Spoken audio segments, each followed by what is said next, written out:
रुधिर में। अब क्वेश्चन नंबर इसी का 17 होगा, क्योंकि ये हम आपको सीरीज जो चला रहे हैं उसी का क्वेश्चन नंबर 17 है।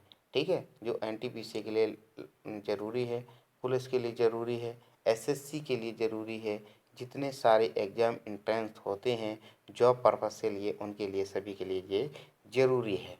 तो हम चलते हैं अगले क्वेश्चन की ओर। रुधिर में श्वेत रक्त कणिकाओं की अत्यधिक मात्रा में उपस्थित को रोग विज्ञान की भाषा में क्या कहते हैं? क्या कहते हैं? ल्यूकीमिया कहते हैं। किसको? ल्यूकीमिया कहते हैं। किसको कहते हैं? इसको कहते हैं। रुधिर में श्वेत रक्त कणिकाओं की अत्यधिक मात्रा में उपस्थित को रोग विज्ञान की भाषा में कहते हैं ल्यूकीमिया कहते हैं। ल्यूकीमिया कहते हैं। किस प्राणी के जीव द्रव में हेमोग्लोबिन का विलय हो जाता है? किस प्राणी के जीव द्रव में हेमोग्लोबिन का विलय हो जाता है? किसमें हो जाता है सबसे ज़्यादा? इसका हम रंग चेंज कर रहे हैं, तो कलर इसका ये देखते हैं अच्छा कैसा रहेगा। तो केचुआ है ये, जैसे केचुआ है, ठीक है, केचुआ।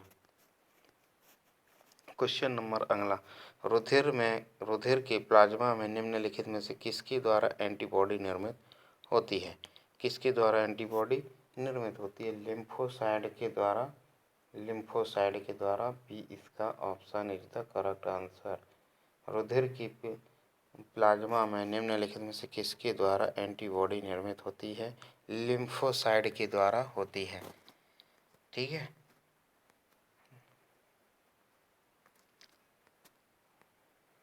रक्त कहाँ गया भाई साहब?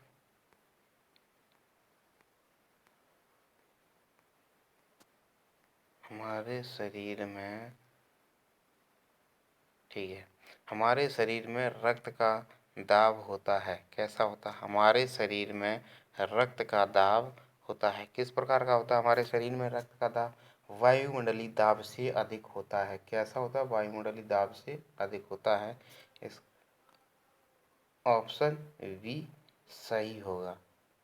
वायुमंडलीय दाब से अधिक होगा। किससे? वायुमंडलीय दाब से अधिक होगा।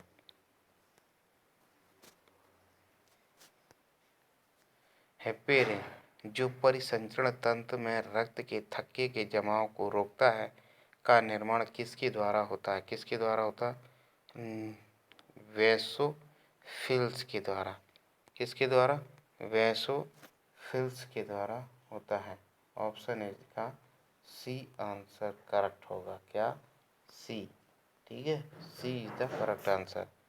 अब आ जाओ, मानव रक्तदान के लिए कौन सा जोड़ा रक्त समूह सर्वाधिक दाता तथा सर्वाधिक ग्राही होता है? कौन सा होता है? सर्वाधिक मतलब कि दाता और सर्वाधिक ग्राही होता है। तो इसका आपको करना है, इसके कमेंट बॉक्स में आंसर देना होगा। आप लोगों के लिए ये क्वेश्चन मैंने छोड़ दिया है। इसी प्रकार से अगले क्वेश्चन का आंसर हम देंगे। शरीर में प्लेटलेट्स के निर्माण को नियंत्रित करने वाला प्रमुख कारक किसको कहते हैं? थ्रोम्बोपोटेन के द्वारा होता है। ठीक है, थ्रोम्बोपोटेन के द्वारा होता है। इसका B option is the correct answer. ठीक है, अब आ जाओ, जब कोई बाहरी पदार्थ मानवरुधिर प्रणाली में प्रवेश करता है तो उसके विरुद्ध प्रतिक्रिया कौन प्रारंभ करता है? ल्यूकोसाइट करता है। कौन करता है? ल्यूकोसाइट करता है। कौन सा करता है?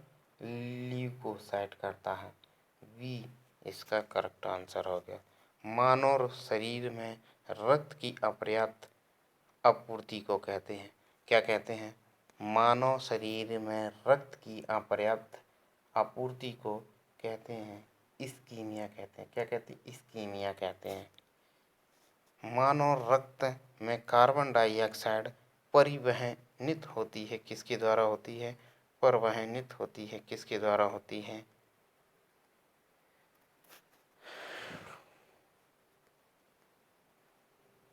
मानव शरीर में इस्कीमिया के द्वारा रक्त की आपूर्ति होती है। किसके द्वारा? ए ऑप्शन इसका करेक्ट आंसर हो गया, इस्कीमिया के द्वारा होती है। मानव रक्त में कार्बन डाइऑक्साइड परिवहनित होती है, किसके द्वारा होती है? ये आपको हम बता रहे हैं।